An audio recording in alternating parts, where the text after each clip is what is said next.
Navi Mumbai printers असोसिएशनतर्फे परंपरेप्रमाणे 14 वर्षापासून वार्षिक स्नेहसंमेलनाचे आयोजन सहल रूपाने करण्यात येते।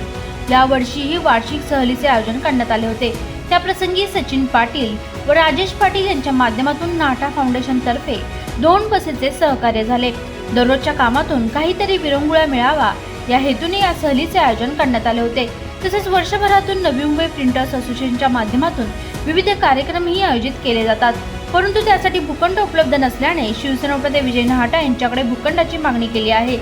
त्यांनी आम्हाला लवकरात लवकर भूखंड मिळवून देण्याचे आश्वासन दिले असल्याचे नवी मुंबई प्रिंटर्स असोसिएशनच्या मेंबर्सनी सांगितले। तसेच अध्यक्ष विजय शेंडे व सेक्रेटरी चेतन रामदास पुरसळ यांनी राजेश पाटील आणि सचिन पाटील यांचे आभार मानले। नवी मुंबई प्रिंटिंग प्रेस असोसिएशनच्या वतीने आज आमच्या साहेबांनी 2 बस प्रिंटिंग प्रेस असोसिएशनला ट्रिपसाठी देण्यात आलेत आणि आमची एक 100 मेंबर उपस्थित आहे।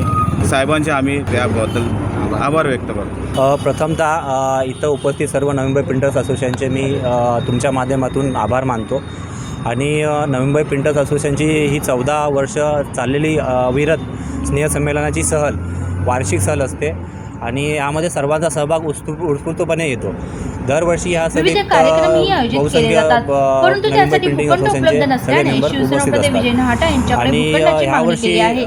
त्यांनी आम्हाला लवकरात लवकर भूखंड मिळवून देण्याचे आश्वासन दिले असल्याचे नवी मुंबई प्रिंटर्स असोसिएशनच्या भूखंड मिळावा अशी मागणी आम्ही अध्यक्ष विजय शेंडे करत असताना सेक्रेटरी चेतन आमच्या रामदास हाती काही लागलेलं नाहीये पुरसळ आणि हे काम सेक्रेटरी चेतन रामदास पुरसळ मुंबईचे उपनेते विजय नहाटा साहेबांकडे आम्ही हा प्रश्न घेऊन गेले असता त्यांनी आम्हाला हा मार्ग पुढच्या काही महिन्यातच निकाली लावण्याचा आश्वासन दिलेलं आहे आणि ह्या सर्वांच्या पाठपुराव्यामागे आपले शाखा प्रमुख सचिन नुग्रवार पाटील यांचे आम्ही खूप आभार आहोत आणि तसंच विजय नहाटा साहेब यांचेही खूप आभार आहोत।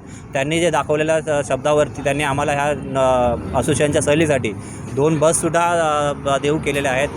त्यांनी अजून काय हवं आहे असंही मागणी केलेलं असतानासुद्धा आम्ही त्यांच्याकडून काही जास्त अपेक्षा केलेल्या नाही आहेत। त्यांनी आमचा फक्त भूखंडाची मागणी पूर्ण करावी हीच आमची त्यांच्यातर्फे प्रार्थना आहे। नाटा साहेबांचे आणि आमचे सचिन पाटील साहेबांचे यांचे मी मनापासून आभार मानतो, कारण गेल्या 14 वर्षापासून आपली ही पावसाळी सहल आहे जी आपल्या सर्व प्रेसवाल्यांसाठी खूप मार्गदर्शक राहते।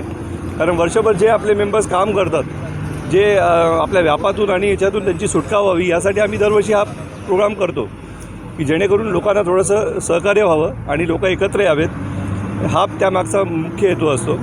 गेल्या 14 वर्षापासून आमची संघटना कार्यरत आहे प्रिंटिंग प्रेसच्या लोकांसाठी। खूप काही भरपूर सारे आम्ही कार्यक्रम ह्या माध्यमातून घेणार आहे संघटनेच्या माध्यमातून। त्यासाठी लागणारा जी जागा असते, आत्तापर्यंत आम्ही 14 वर्ष झाले कुठला तरी हॉल किंवा कुठला तरी शाळा घेऊन हा सगळा कार्यक्रम करत आलो आहोत आणि त्यासाठी आम्ही मागील काही वर्षापासून भूखंडासाठी जसे आमचे चेतन साहेब बोलले तसे आम्ही खूप वेळा पाठपुरावा पण केला, पण त्याचा काही फायदा झाला नाही आम्हाला। यावेळेला नाटा साहेबांनी जे आश्वासन दिले तर आम्हाला 100% खात्री आहे की ते 100% आम्हाला यासाठी मदत करतील आणि आम्हाला एक भूखंड मिळवून देतील, जेणेकरून ह्या पुढचे जे काही आमचे कार्यक्रम होतील समाजासाठी झाले किंवा आमच्या प्रिंटिंग प्रेस बांधवांसाठी झाले तर ते सगळे आम्हाला तिथे घेता येतील आणि जेणेकरून हा प्रिंटिंग प्रेसचा जो वर्ग आहे तो एक सक्षम होईल आणि पुढच्या येणाऱ्या काळात यांची चांगली प्रगती होईल।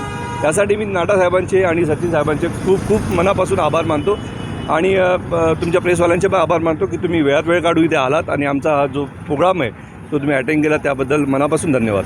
व्हिडिओ जर्नलिस्ट राहुल कदमसह प्रिया अजबनचा रिपोर्ट, नवी मुंबई।